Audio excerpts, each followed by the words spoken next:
Hello welcome back to my channel Alfina an aesthetic lifestyle. അപ്പോൾ ഇന്ന് നമ്മൾ വന്നിരിക്കുന്നത് LBS വെബ്സൈറ്റിൽ പാരാമെഡിക്കൽ ഡിപ്ലോമ കോഴ്സിന്റെ പുതിയൊരു അപ്ഡേറ്റ് വന്നിട്ടുണ്ട്. അത് പറയാൻ വേണ്ടിയിട്ടാണ്. എല്ലാവരും ഗൂഗിളിൽ കയറി LBS സെന്റർ എന്ന് അടിച്ചു കൊടുത്താൽ നിങ്ങൾക്ക് ഫസ്റ്റ് തന്നെ വരുന്ന ലിങ്കിൽ ക്ലിക്ക് ചെയ്താൽ LBS വെബ്സൈറ്റ് ഓപ്പൺ ചെയ്ത് വരുന്നതായിരിക്കും. അതിൽ admission to professional diploma courses in pharmacy, health inspector and other paramedical streams 2025 accepted date publish ചെയ്തതിന് ശേഷം വന്നിട്ടുള്ള നോട്ടിഫിക്കേഷൻ ആണ്.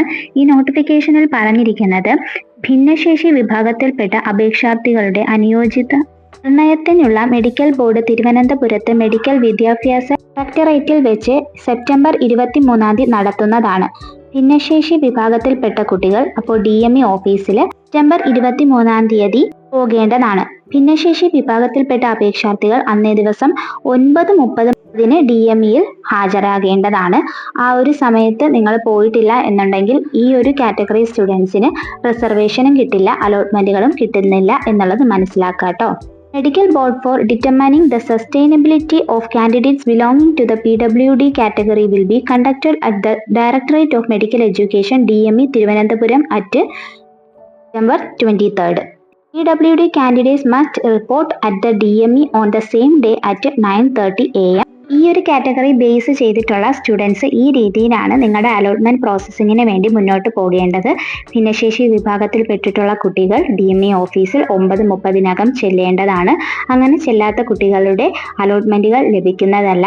ഇവിടെ നിങ്ങൾക്ക് പോകേണ്ട റീസൺ എന്ന് പറയുന്നത് നിങ്ങളുടെ സ്യൂട്ടബിലിറ്റി അറിയാൻ വേണ്ടിയിട്ടാണ്. ആരൊക്കെയാണ് സ്യൂട്ടബിൾ ആകുന്നത് ഈ ഒരു കോഴ്സിൽ പഠിക്കാൻ വേണ്ടിയിട്ട്, നിങ്ങളുടെ ആ ഒരു ഭിന്നശേഷി ലെവൽ അനുസരിച്ചാണ് നിങ്ങൾക്ക് കോഴ്സ് സെലക്ട് ചെയ്യാൻ വേണ്ടി സാധിക്കുന്നത്.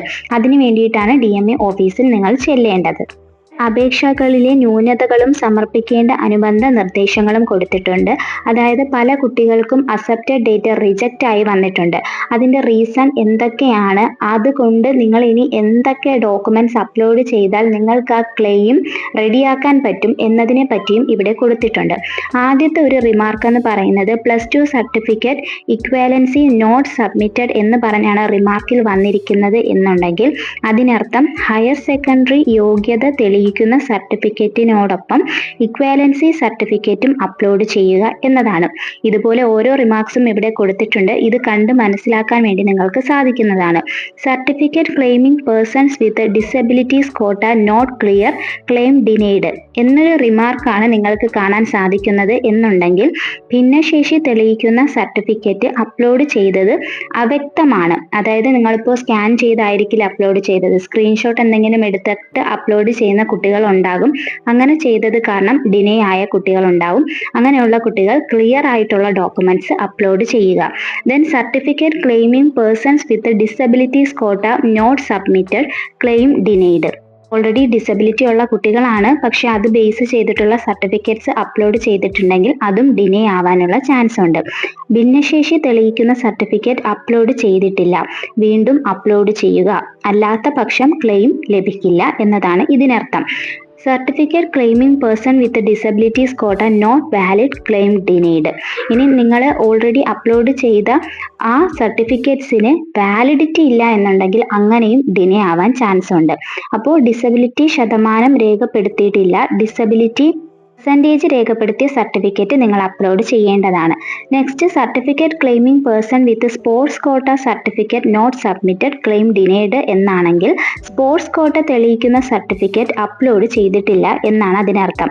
സർട്ടിഫിക്കറ്റ് അപ്ലോഡ് ചെയ്ത് ലഭിക്കുന്നതുമാണ്. Next certificate claiming sanitary inspector quota not clear claim denied ആണ് എന്നുണ്ടെങ്കിൽ സാനിറ്ററി ഇൻസ്പെക്ടർ കോട്ട തെളിയിക്കുന്ന സർട്ടിഫിക്കറ്റ് അപ്ലോഡ് ചെയ്തത് ല്ല എന്നതാണ് അതിനർത്ഥം. അതായത് ക്ലിയർ ആയിട്ടുള്ള ഡോക്യുമെന്റ്സ് അല്ല അപ്ലോഡ് ചെയ്തിട്ടുള്ളത് എന്നുള്ള കുട്ടികൾ സ്കാൻ ചെയ്ത് അപ്ലോഡ് ചെയ്യാൻ വേണ്ടി ശ്രദ്ധിക്കുക.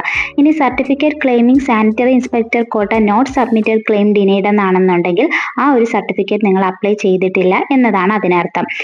റിമാർക്സ് വന്നിട്ടുള്ളത് അപ്ലോഡ് ചെയ്ത ഡോക്യുമെന്റ്സ് ക്ലിയർ അല്ല, പല കുട്ടികളും ഡോക്യുമെന്റ്സ് അപ്ലോഡ് ചെയ്തിട്ടില്ല, പല കുട്ടികളുടെയും ഡോക്യുമെന്റ്സ് വാലിഡ് അല്ല, ഇങ്ങനെ പല രീതിയിലാണ് ഡിനേ വന്നിരിക്കുന്നത്. അപ്പോൾ അത് നിങ്ങൾ കറക്റ്റ് ചെയ്ത് കഴിഞ്ഞാൽ നിങ്ങളുടെ ആപ്ലിക്കേഷൻ അക്സെപ്റ്റ് ചെയ്യാൻ വേണ്ടി സാധിക്കുന്നതാണ്. Certificate claiming for ex serviceman quota അതും ക്ലിയർ അല്ലാത്തതുണ്ട്, സബ്മിറ്റ് ചെയ്യാത്ത കുട്ടികളുണ്ട്, വാലിഡിറ്റി കഴിഞ്ഞ അപ്ലോഡ് ചെയ്ത ഡോക്യുമെന്റ്സ് ഉണ്ട്. ഇതൊക്കെ നിങ്ങൾ ശരിയാക്കി കഴിഞ്ഞാൽ നിങ്ങളുടെ ആപ്ലിക്കേഷൻ നിങ്ങൾക്ക് ക്ലിയർ ചെയ്തെടുക്കാൻ വേണ്ടി സാധിക്കുന്നതാണ്.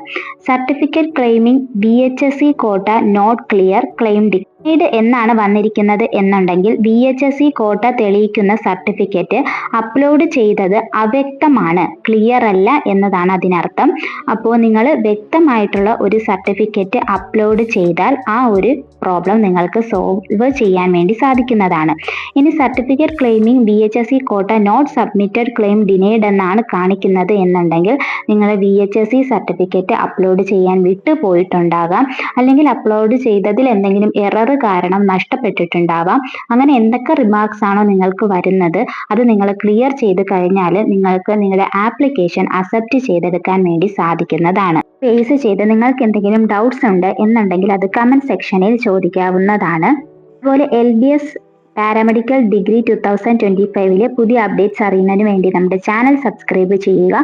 അതുപോലെ ഓൾ എന്ന ഓപ്ഷനിൽ നോട്ടിഫിക്കേഷൻ എനേബിൾ ചെയ്ത് വെക്കുക. കാരണം കറക്റ്റ് ടൈമിൽ അപ്ഡേഷൻസ് അറിഞ്ഞില്ല എന്നുണ്ടെങ്കിൽ നിങ്ങൾക്ക് ആ ഒരു കാര്യങ്ങൾ ചെയ്തു തീർക്കാൻ വേണ്ടി സാധിക്കുകയില്ല. അതുപോലെ നിങ്ങൾ അറിയുന്ന അപ്ഡേറ്റ്സ് നിങ്ങളുടെ ഫ്രണ്ട്സിലേക്ക് കൂടി ഷെയർ ചെയ്ത് കൊടുക്കുക. പല കുട്ടികളും അപ്ഡേറ്റ്സ് കറക്റ്റ് ടൈമിൽ അറിയാൻ പറ്റാത്തത് കൊണ്ട് തന്നെ ആപ്ലിക്കേഷൻ റിജക്റ്റ് ആയ ഒരുപാട് കുട്ടികളുണ്ട്. അതുകൊണ്ടാണ് ഇത് എടുത്തു പറയുന്നത്. അതുപോലെ തന്നെ സർവീസ് കോട്ടയിൽ അപേക്ഷ സമർപ്പിക്കുന്ന വിധം നിർദ്ദേശങ്ങളും കാര്യങ്ങളും ഒക്കെ നമ്മുടെ LBS വെബ്സൈറ്റിൽ വന്നിട്ടുണ്ട്. അപ്പോൾ അതൊക്കെ നിങ്ങൾ വായിച്ച് മനസ്സിലാക്കി മാത്രം മുന്നോട്ട് ഓരോ കാര്യങ്ങളും നീക്കാൻ വേണ്ടി ശ്രദ്ധിക്കുക. എടുത്തു പറയുകയാണ്, PWD കോട്ടേഷൻ വേണ്ട സ്റ്റുഡൻസ് കറക്റ്റ് ഈ ഒരു 9:30 എന്ന് പറയുന്ന സമയത്തിനകം തന്നെ DMEയിൽ ഹാജരാകേണ്ടതാണ്. സെപ്റ്റംബർ 23 അതിനുശേഷം ഇവർക്ക് വേണ്ടിയിട്ടുള്ള സെപ്പറേറ്റ് റാങ്ക് ലിസ്റ്റ് വരുന്നതായിരിക്കും. സെപ്പറേറ്റ് അലോട്ട്മെന്റുകളും വരുന്നുണ്ടാവുന്നതാണ്. കാരണം ഈ ഒരു ഇന്റർവ്യൂ കഴിയുമ്പോൾ, ഇന്റർവ്യൂ എന്നും പറയാം, കൗൺസിലിംഗ് എന്നും പറയാം, ഈ ഒരു DMEയുടെ കൗൺസിലിംഗ് കഴിയുമ്പോഴായിരിക്കും നിങ്ങളുടെ സ്യൂട്ടബിലിറ്റി നിങ്ങൾക്ക് മനസ്സിലാകാൻ സാധിക്കുന്നത്. അതായത് നിങ്ങളുടെ ഈ ഒരു ഡിസബിലിറ്റി കാരണം നിങ്ങൾക്ക് എത്രത്തോളം ഈ ഒരു ഡിപ്ലോമ കോഴ്സിൽ ആർക്കൊക്കെ പഠിക്കാൻ സാധിക്കും, പഠിക്കാൻ സാധിക്കില്ല എന്നുള്ളത് നിങ്ങൾക്ക് അറിയാൻ സാധിക്കുകയുള്ളൂ. ഇവിടെ ഹാജരാകാത്ത കുട്ടികളെ മുന്നോട്ടുള്ള ഒരു അലോട്ട്മെന്റിലും പരിഗണിക്കുന്നതുമല്ല. അതുകൊണ്ട് തന്നെ ഈ ഒരു കാറ്റഗറി റിസർവേഷൻ ഉള്ള സ്റ്റുഡൻസ് ഉണ്ട് എന്നുണ്ടെങ്കിൽ ഈ കാര്യങ്ങൾ ശ്രദ്ധിക്കേണ്ടത് അത്യാവശ്യമായ ഒരു കാര്യമാണ്. അപ്പോൾ ഞാൻ പറഞ്ഞ കാര്യങ്ങൾ എല്ലാവർക്കും മനസ്സിലായെന്ന് വിശ്വസിക്കുന്നു. മനസ്സിലായിട്ടുണ്ടെങ്കിൽ വീഡിയോ ഒന്ന് ലൈക്ക് ചെയ്യുക. അതുപോലെ വീഡിയോ ഉപകാരപ്രദമാണ് എന്ന് തോന്നുന്നുണ്ടെങ്കിൽ വീഡിയോ ഒന്ന് ഹൈപ്പ് ചെയ്യുക. അതുപോലെ നിങ്ങളുടെ ഫ്രണ്ട്സിലേക്കും കറക്റ്റായിട്ട് ഷെയർ ചെയ്ത് കൊടുക്കാൻ ശ്രദ്ധിക്കുക. പല കുട്ടികളും അപ്ഡേറ്റ്സ് കറക്റ്റ് ടൈമിൽ അറിയാത്തത് കൊണ്ടാണ് ഇത് എടുത്തു പറയുന്നത്. അപ്പോൾ ഇതുപോലുള്ള അപ്ഡേറ്റ്സിന് വേണ്ടി ചാനൽ സബ്സ്ക്രൈബ് ചെയ്യുക. നെക്സ്റ്റ് അപ്ഡേറ്റുമായിട്ട് നമുക്ക് ഉടനെ തന്നെ കാണാം. അതുവരേക്കും okay bye. Thank you for watching.